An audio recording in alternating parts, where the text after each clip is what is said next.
Since the last time we talked, we witnessed a hype train derailment, a legend fall to his second leg injury, and an early stoppage in a championship fight. Also, there was a woman named Jessica that planted some roses.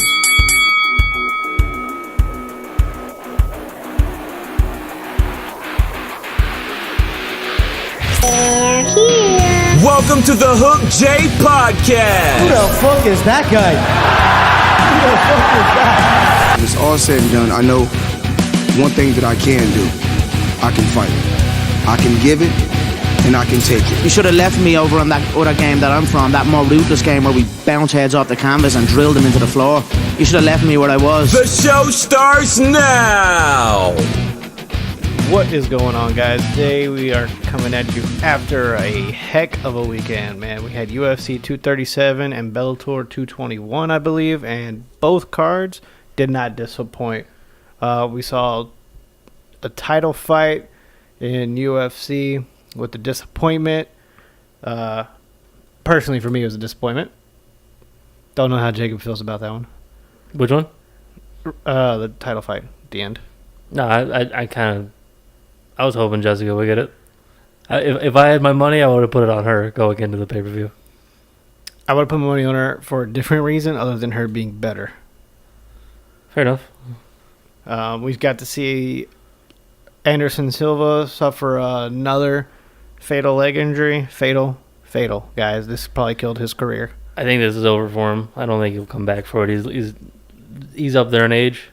At this point, I I think he needs to be done. But that's personal opinion aside. Bellator had a controversial ending to the scheduled main event, at least in our eyes. Early stoppage. Yeah, had it Very early. I haven't seen anything negative on. He was going for a single leg. All right, TJ, calm down. Stipe tapped. And we got to see the Phenom derail the hype train that is MVP. All right, so let's start out with the opening fight. If you missed any of the early prelims, which a lot of people don't get to catch that, but if you didn't watch any of the early prelims, the UFC card started out with a woman's KO. And I'm not even going to lie, I don't remember those ladies' names, but that was a good way to start a UFC event in Brazil, in my opinion. I remember walking away from the TV for a minute, grabbing a drink, coming back, and they were already celebrating. I was like, whoa, what happened? That being said, the first fight of the card was a great way to start off the night because it came on. That was the earliest one because Bellator didn't start till a little later. Bellator was a shorter card. Right. So that was a good way to start off the night, knowing that we're heading into a whole night of MMA fights. The first one being a knockout. It's a good omen towards the rest of the card normally. Going forward, we stayed on the UFC most of the night. We did have both the computer going and the TV going. We had the UFC on one and Bellator on the other. So we were dodging back and forth, going from one screen when that fight was on to the other screen and back and forth, which was fun. A little bit of a neck workout, but it was okay. Going forward from there, you had another classic fight, I should say. As far as classic, I mean, these two guys were very old in comparison to the rest of the card. Clay Guida and BJ Penn. This went exactly as I planned. There was nothing new to it. I did find it interesting that BJ managed to make it to decision at this point. It's a lot better than his last couple fights, where it was a quick finish after a quick finish. He did show a lot of promise. He did show a lot of experience, especially with his jab, but he did slow down. Clay Guida took advantage of that, especially towards the later rounds. I think everybody kind of knew this was happening. At this point, even though that I love to watch him fight, I love to watch him go through his career. Penn is basically is done at this point. He might fight a couple more times if he wants, but it's kind of over at this point. He's not somebody that I'm going to put money on if I see him on the card. But he is a guy that I'm like, if he's in the Octagon, I'm rooting for you, bro. I'm giving you all the props I can give you. But I'm not putting in any, true, effort to really hope he wins at this point. And then what was the next big highlight on the UFC? Going forward, he did have the next big highlight, which was Betchkoev fighting Irene Aldana. Aldana. Yep. Aldana. See. I'm horrible with names. But it was actually a pretty good fight between the two. Aldana did manage to pull out an armbar towards the end of the fight. That's how it finished. And it was in there pretty securely because it looked nasty. That armbar looked nasty. You can see it hyperextend at the elbow a little bit to the point. It certainly looked like that the initial camera view that they didn't ever show again. Yeah. Thanks ESPN for not showing it. But the original camera view, you could definitely see the hyperextension of it a little bit. And I know for sure it was because afterwards, when they went to hold up the arms, she wouldn't let the referee basically move her arm at all. So Betch definitely hurt her arm at that one point. Yeah, it's a good thing she tapped quickly. Yes. But that was a slick submission on her part. That was something that was actually pretty interesting and pretty good to break up the monotony in the middle of the card. So going forward from there, we started the main card. Really, that was the. Well, Betchkoev and Irene started the main card. Oh, was that the start of the main card? Yeah, I thought that was in the last of the prelims. No. They were the first one on the main card. Okay. And then after that, you had Staropoli. I don't remember how they say his name. And Thiago Alves, which went to a decision. I mean, it was a good fight all around, but there was nothing really impressive from either one of these guys going there. So the next fight, which was really the one that everybody really started getting amped up for, was the Alex Volkanovski versus Jose Aldo, the King of Rio. That was a really good fight. It went to decision. We got to see 15 minutes of dudes just duking it out. It was a great fight. Loved it. And it shows you exactly where Alex is and exactly where Jose is now. It's like the trading of the gauntlet, if you will, or what's the saying? It's the trading Changing the guard. Changing the guard. Is that a better one? Yeah. Changing of the full guard. Let's go with that. That's more MMA oriented. So we can say that it's the changing of the full guard essentially. Alex wins. He goes up to the number 1 slot. Interesting part is I recently read that after the fight, he on the flight home, they had to make an emergency stop in, I can't remember which country, but they had to make an emergency stop because he has a blood infection, and he's in the hospital currently because of the blood infection. Yeah, I saw that too on the Twitter feeds. Didn't get a chance to read the article yet, but I will be delving into that lately because Alex is a guy I'm following right now. His career he's been getting so much better from fight to fight, and it really shows in his Aldo fight because he outworked Aldo. Of all people, he outworked Aldo, which is very rare. I mean, Aldo usually goes in there. I mean, only other person I've ever seen really outwork him and outpace him was Holloway, and Holloway just one-upped him the whole way. He outstruck him. He was more accurate, had more oomph in his punches, but Alex did pretty much the same way. He did pretty much the same thing. He outworked him. He outstruck him. He got cleaner shots. He got more kicks in. I think all around, dude, he was just putting in volume, punches and bunches, and it was, while none of it was devastating, it definitely took its toll on Aldo. And by the end of the fight, judges did which is weird because it was in Brazil and they gave it to Alex. I did not expect that. Well, it shows you how dominant Alex was towards the end. Yeah, he really had to be. Although Brazil has gotten a lot better at not cooking the books so much, but they still do it all the time. Yeah, they do. Me and Jacob have personal bets all the time, but we do not bet on any card in Brazil. Yeah, it's just something we've done since we both started watching the UFC. I told him about how the Brazilians tend to lean towards a certain way as far as the judging goes, and it's kind of true. We can't really say anything just about Brazil because, Hendo won that fight. Yeah. London's a little fucked up, too. But going forward from there, with the news of Alex's blood infection, that kind of puts in perspective the recent announcements that we'll get to later on with the title fights. I'll explain that. But it was a good fight. Going forward from there, we did have the tragic incident with Anderson Silva, which no one could have predicted this happening. but it was stopped. Was it second round? First round. First round. 4 minutes, 47 seconds. So almost the second round. It was pretty close to It it. was getting close to the end. With a leg kick, and it hit him right on the knee, and he just fell right there. He literally got hit, and you can hear him. It's not like a blood-curdling scream, but above the crowd, you can hear him yell, and he falls back on his back, and then Cannonier does what he's supposed to do, is pursue, and he goes down there, and Silva tries to defend it, and he puts on a tough face for a little bit, but good thing the ref stopped it when he did, because Anderson could barely walk and barely get up. I imagine. I haven't seen any report on what it was, though, yet. I haven't looked. I imagine it's probably an ACL or was it MCL, the other one that's in there in the knee? Because the way he hit it, like on the side, it would be right around that muscle. Well, it could be a stinger. It could be a stinger It's because possible. Sean O'Malley had the same thing, and it was just a stinger. We don't know yet, but Anderson's already broke his leg one time. He's had knee problems before. And then Cannonier actually did what he was supposed to do, man. He was kicking his leg, so, it could be...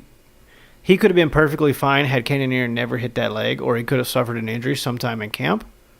We just don't know yet. And now that Cannonier hit him in the leg, everything happens the way it happens, and then the crowd just unloads booze.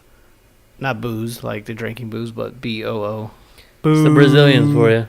Yeah. I They just get it. unload on the Cannonier, who's just like, really, man? That's not my fault. His leg jacked up. Yeah. I get it.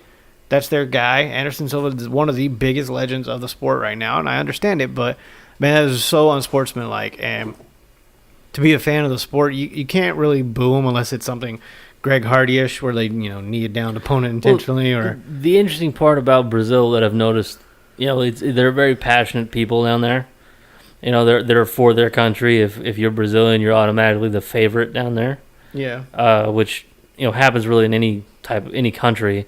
But generally speaking, if you go down there and you dominate somebody from Brazil, unless you decapitate them in the ring, unless you walk in there and you beat the living shit out of them, there's no way to turn that crowd in your favor.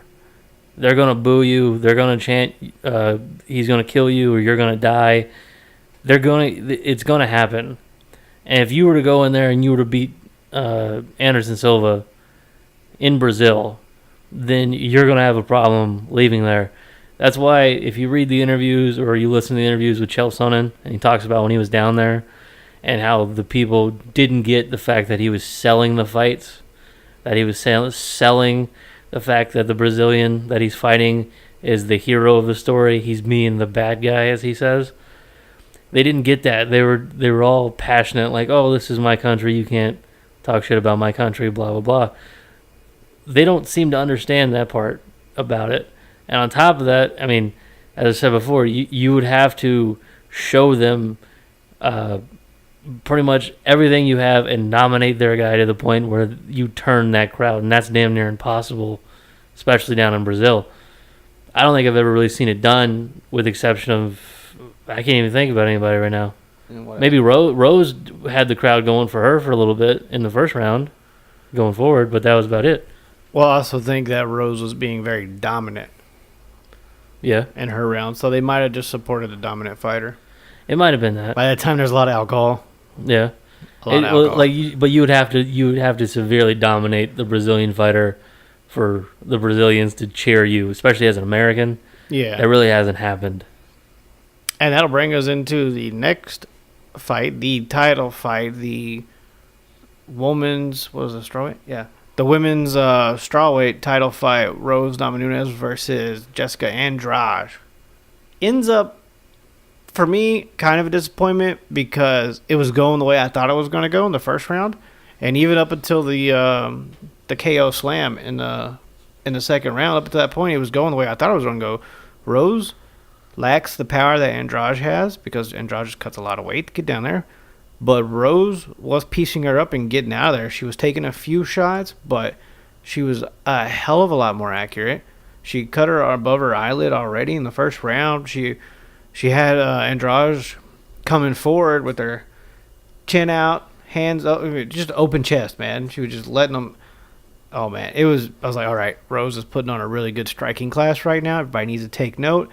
And then Jessica grabs her, and to prevent a slam, she attempts a armbar or a Kimura or some type of lock. Kimura. She starts going for a submission. So Andrade hoists her up in the air, slams her down on her head and shoulder, mostly on her head, knocks her out, and walks off into the sunset with the belt. But it's one of the nastiest KO slams I've seen in a long time. It was almost a spike, but because of positioning and the fact that it was defense, it was a completely legal move. But wow, wow, it was really fun to watch that. I mean, it sucks for Rose, of course, but that's one of those things where you're looking at it and you really start appreciating the wrestling and the grappling aspect of the game when that happens. And I don't like Derek Brunson, but his slam last week was pretty good. Yeah. Like, he got full elevation and came down on Elias. Same way Andrade did here, but hers was more of a... hers was a different type. Hers was more of like, I'm lifting you and I'm dropping you. And it was also like a different position for her. It felt very DC-ish. It was. It was very DC-ish. You can really tell the wrestling aspect that Andrade has is completely different than what Rose would normally drill. I imagine Rose does drill wrestling at some extent, but I imagine it's completely different than what Jessica was, just because that hold that she had, the high crotch takedown that she did, is not really used in MMA that much, except for like really advanced wrestlers. DC does it. DC did it, I think, 3 or 4 times so far that I can remember. I know he did it. Got him that Gustafsson slam. He did it with Gustafsson. He did it with Henderson at one point. Did he get that with Rumble?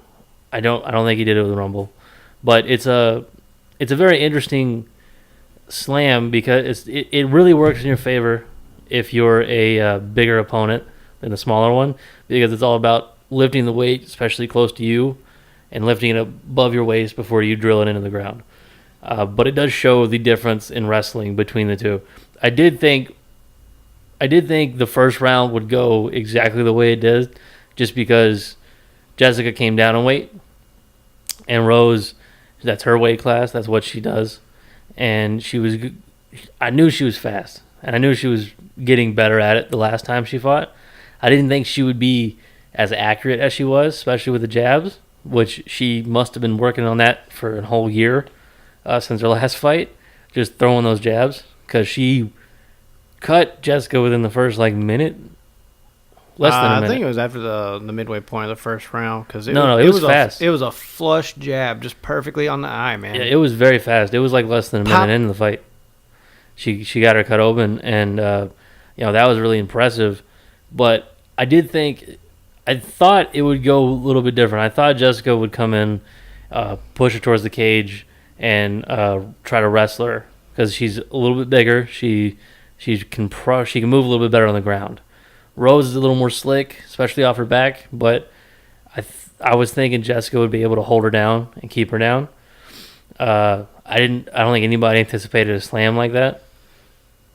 Yeah, I mean, Andrade even said, no, she doesn't drill that. That was just I got to get out of this. It was very much submission attempt type of thing. It was very much like... just worked out in her favor. It was very much like, as soon as you see her slip out the back like that and grab her like she did, you're like, okay, that's something that she drilled once or twice, Like, oh, this is a long shot type deal. This is the Hail Mary pass that maybe I might be able to do this, and it worked out. All right, that's the slam equivalent of like Dan Henderson when he fought Hector Lombard, and he threw the single leg kick high kick that he's ever thrown in a fight. He just happened to connect, knock him out. It's sort of the same deal. It's the Hail Mary pass, and it just happened to work. Man, it's just interesting that out of everything that could have happened, because she could have grabbed her by the back and forced her up against the cage. She could have did like a suplex with her. She could have did many things, but she decided to go for that high crotch takedown, which is amazing. And on top of that, you can tell Rose's lack of drilling it just because of the way she came down. If you notice, like in the Dan Henderson fight with DC and Dan Henderson, when DC did that to Dan Henderson, as he was coming down, he rotated to land on his back. As Gustafsson was coming down from the same thing, he rotated. It's this like wrestling base that I imagine in wrestling a lot more when you're getting thrown around. Generally, in wrestling, you would get thrown around unless you're doing like judo. You tend to over-rotate. You're not trying to land on your shoulders. You're trying to land on your back. Because if you land on your shoulders, you're trying to get pinned. That's something that you don't see in most of the other sports because you're not worried about the pin. Right. So it shows the lack of experience with that. And maybe it's not really, I wouldn't say experience, but it's the lack of drilling. Yeah, watching that fight was a good cap off for the night. Because between turning my head to watch at the UFC's events and the Bellator events, it was, all right, man, I am just tired. There's so much action happening. I want to talk about the hype train that got derailed by the Phenom. Undertaker? No. The other Phenom. Douglas Lima? The okay. Phenom? Yeah. That guy. Okay. You want to talk about him? Yeah, we can talk about him. Can we just talk about how boring that first round was? Very. Oh, man. But it happened exactly like we thought it would. Hmm? MVP goes out there and he does his, wild style, trying to be dynamic and entertaining while he's out there fighting. And Lima just comes out there and he's just, okay, let's see what's going to happen. He takes his time. He's calm. You can tell he's a veteran. He's a 2-time champ. The way he's approaching this fight, he's walking towards him, and then MVP does something he doesn't really ever do. He rushes forward really hard, but he lands right into his arms, like he was just asking for a hug. And Lima threw him to the ground, and the rest of the match was basically Lima being calm and composed, I trying think to it was like 3 trying minutes. to get it was Lima on top the whole time, trying to get his arms in position just to do some ground and pound. So he's using less energy, but MVP is using up a lot of energy trying to control his wrist, which he does a good job. I can't not deny that. I did a very good job. He made sure Lima would not hit him. Lima only got in a few good hits during that whole scuffle on the ground. And you could look at Lima's face the whole time. You can tell he's just kind of breathing in, trying to take it in like, maybe if I move here, he's being very analytical when you look at his face. So the second round starts. They kind of meet in the middle. And MVP kind of pushes Lima back a little, gains a little bit of the forward ground, and then he does his usual really wide stance, hands low type of, I don't know what he's doing, being entertaining, I guess. And then, it looked like he was trying to time it to where he was looking for Lima to come in. He was looking for Lima to throw, and he was going to try to react. But Lima wasn't doing that at all. No, you could tell by the first round, Lima was going to be very patient and look for an opening because MVP has got holes everywhere. Well, MVP has always been the guy to react. He's never been the one to go into it. And the deal is when Lima wasn't reacting like it was, he decided he was going to go in it. So he throws what can possibly be like the sloppiest, longest right straight is what it looked like. I think it was a right straight. And it was literally a John Wayne punch. He puts all his weight from the back leg to the front leg, and he's like overreaching with his right. And Lima just kicks the shit out of his legs. Oh, he does. Out of his lead leg. He brought back that Rory fight momentum, man, Yeah. whenever he kicked his leg. He literally kicked it out from underneath him. There's not too many times you can see a fighter The get his leg part- blasted so hard he comes off the ground. The interesting part is you can literally watch the downfall of MVP. He gets his leg kicked out, and he falls basically to his knees, right? It wasn't all the way on No, he that. falls flat. Was it flat? He falls flat to the side. Yeah, Right, with his hand down, And and his hip touches. So in his scurry to get his feet back underneath him and get up, he puts his chin up, and Lima unloads one of the nastiest, cleanest, perfect. This is the most technical uppercut you will ever see, and it's just lights out. And that hype train just goes off the rails. MVP never had a chance. As soon as he touched him, he didn't need the follow-up punches. But he has to do it. You have to pursue until the ref says stop. Those follow-ups, oh my God, they were so brutal. The ground and pound, but that uppercut. he wasn't there at all. Like you can see it in his eyes and that his face. uppercut sent his head into orbit. Yeah. It was almost as bad as Overeem and Ngannou. It's close. Yeah, to it was pretty bad because it sent his whole body momentum the other direction. Because Well- he was coming up and then he just boom rocketed his head back with that uppercut and just he basically could have just done a walk off at that point. Well, it looked like when he did connect, everything shut off because he just collapsed. You can see his arm collapse. Yep, And every moment, all the momentum he had going up just stopped. instantly. Yeah. So it was. On top of that, when you watch the replay that they've been showing for a couple of days now, as soon as he connects, you can see his eyes roll back. You can see that there's nothing there. Like, he's gone completely. There's no one's home. He's out. And the interesting part about it is I think that's the first time in his career, not only has he lost, but he got knocked out. And I don't know if it's happened in the gym before or if it's happened whatever.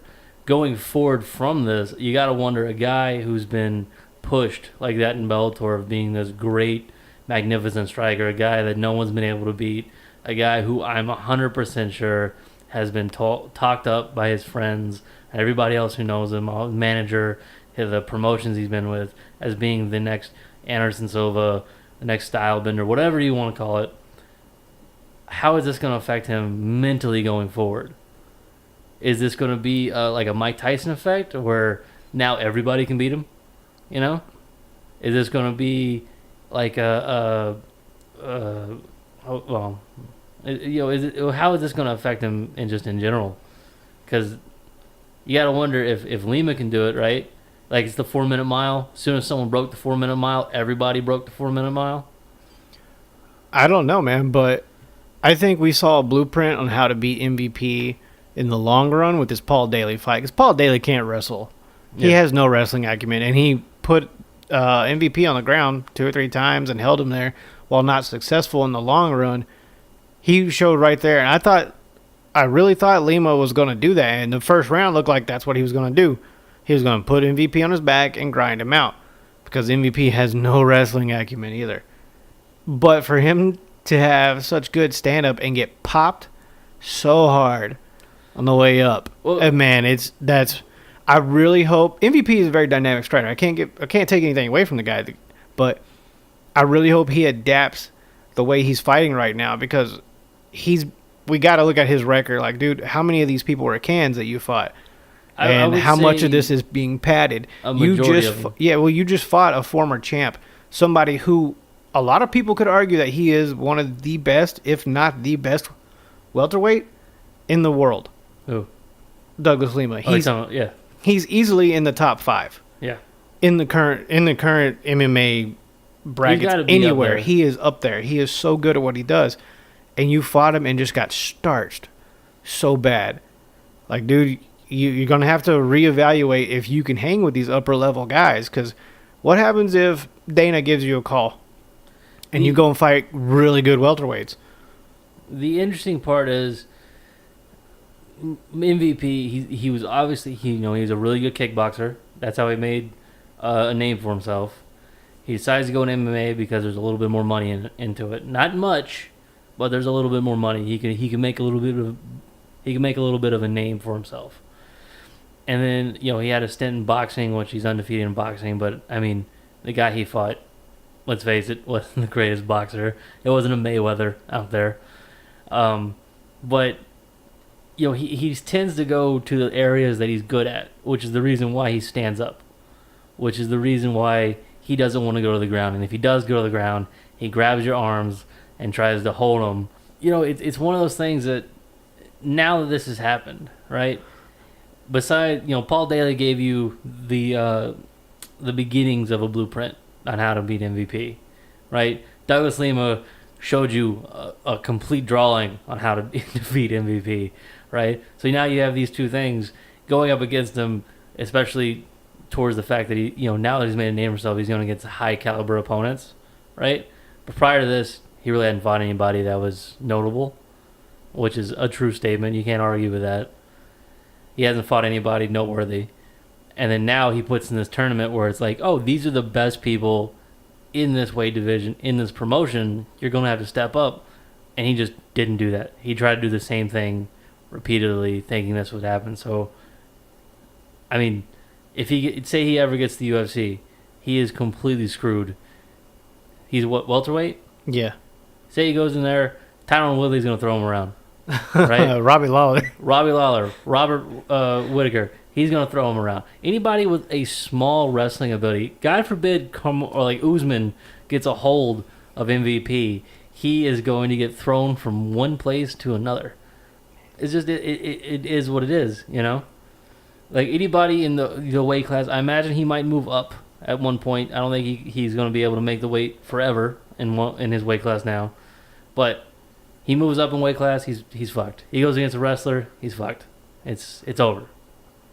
You know, he's gonna have to either go back to striking only, like just fighting people like Jake Shields, right? Or no, who's the other guy I'm looking for? Is it Jake Shields? Yeah, Jake Shields.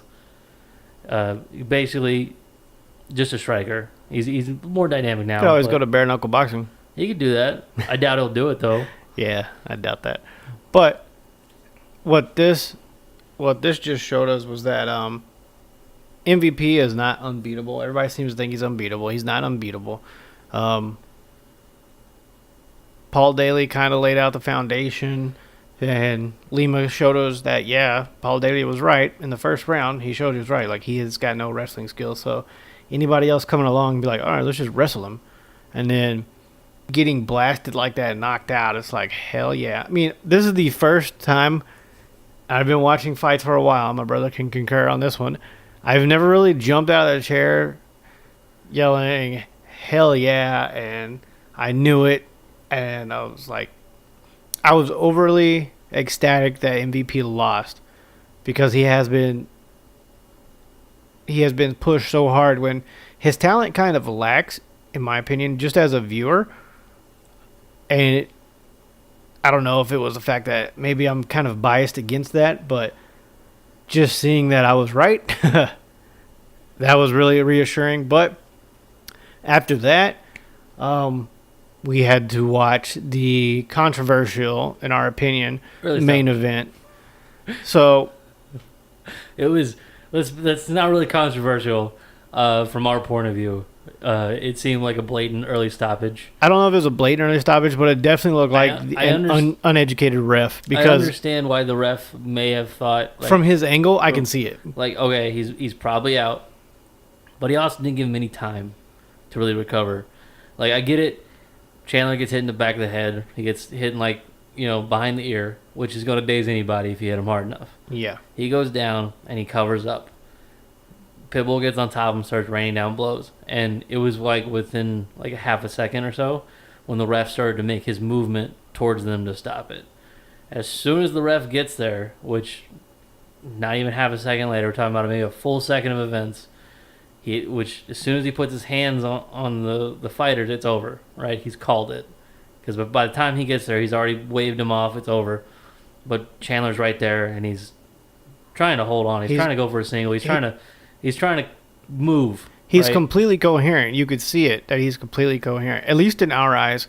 And it looks like Chandler was trying to just weather a little bit of a storm and look for an opening to rotate or maneuver out of that. But the ref, in my opinion, stopped it a little early. I haven't looked up to see what other analysts are saying, but I really think that was stopped early. And Chandler was very same as me, man. He was very upset by that ref.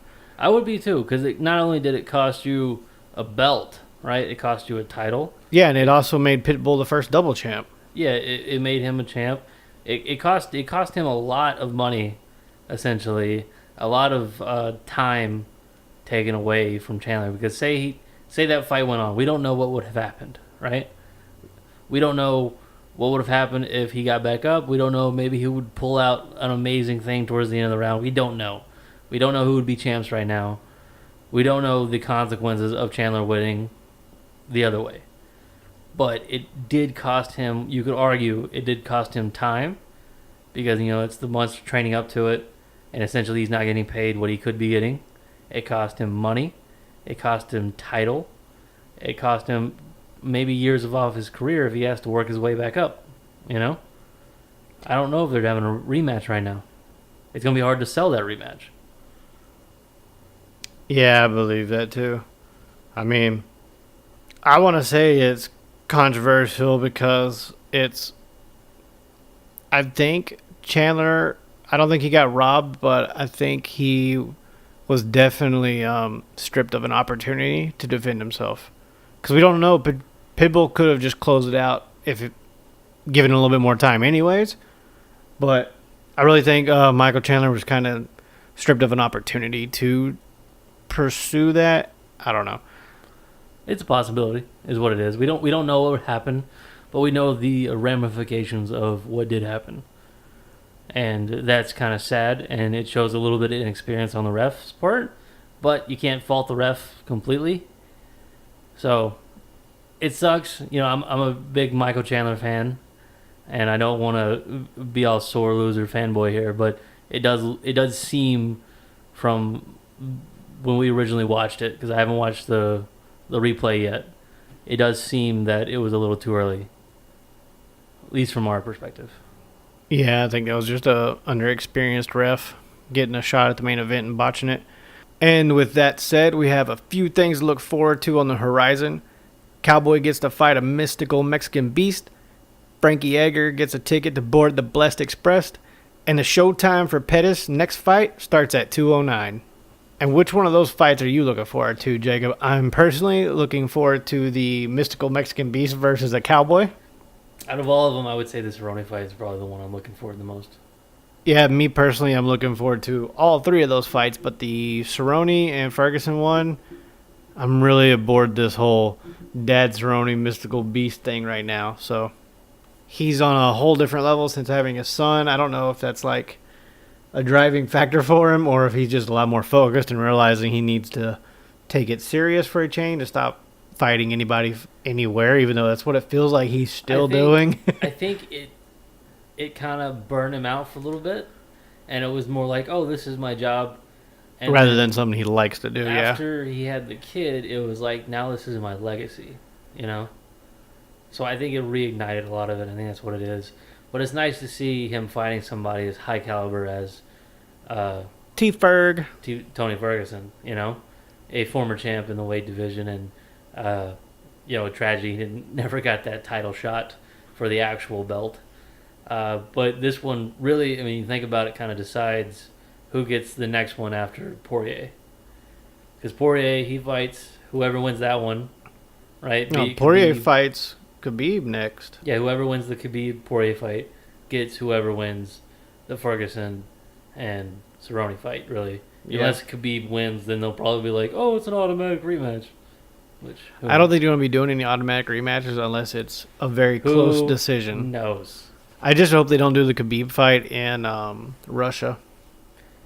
They'll probably do it eventually. I hope they don't do it in Russia. UFC Moscow. No. I really hope they don't. Just because the Russia events that they've had, I think they've had 2 now. While they weren't pay-per-views, the regular fight nights, oh man, those books were cooked so much. Those books were well done. I don't know what you're talking about. Yeah, those books were well done. Jacob made a lot of money. Apparently, Pettis has some bad blood with Diaz, so he's really looking forward to this fight. But then again, I don't know if it's real.